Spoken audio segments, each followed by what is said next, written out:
قيمة في هذه الظروف. انطلاقة تاني ناحية الشمال، بيدرو تاني من جديد، نقل نفسه بشكل كويس ولا عرضية، ولكن نزير بالحاج هو هدف أول أهداف اللقاء.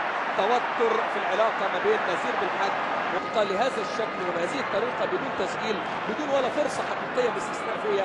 شو برضه بيدرو من ناحية الشمال عدى بسهولة قوي ورقص بسهولة. الناحية العكسية نزير بالحج بخبرته الكبيرة ما كان يجب أن تعود بهذا الشكل يا نزير. ومحمد صقر تردد، ومن يتردد بين مقعدين يسقط أرضا، هل يمسك بالإيدين ولا يلعب بالرجلين؟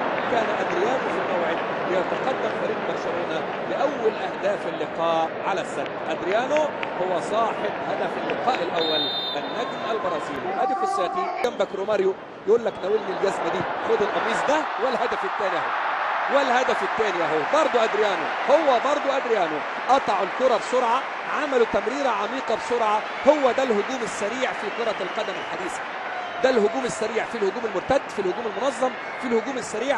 تمريره واحده وادريانو بدون رقابه بعدما تقدم ابراهيم الماجد وتقدم نزير بالحج، فاتفتح العمق فسجل ادريانو، وكانه رفض ينهي الشوط الاول بهدف واحد فقط. شوف السرعه، شوف اول ما تواجدت مساحات، شوف الحركه من غير كوره. يا سلام يا سلام يا سلام، الجناح اصبح في العمق. شوف الحركه، شوف وش الرجل الخارجي اتعمل ازاي، استلم من اليمين صوب بالشمال. بالتالي هدف تالي نادي برشلونه. 2-0 حاول محمد صقر ولكن لم ينجح، بينما البرازيلي أدريانو يسجل ثاني أهداف اللقاء وثاني أهدافه على المستوى الشخصي.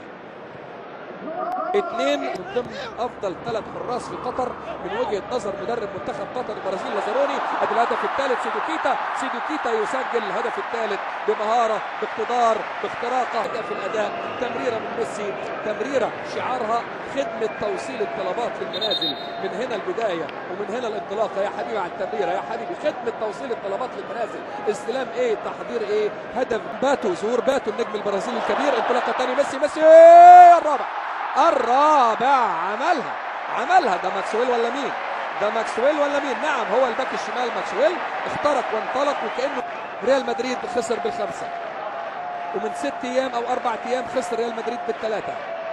وهاتولي نادي في اسبانيا ما خسرش او خسر باقل من 5 من برشلونة في الفترة الأخيرة. حاول محمد صقر بالاقدام بعدما حضر نفسه انها تتلعب في البعيدة، هو لعب على التوقع. اذا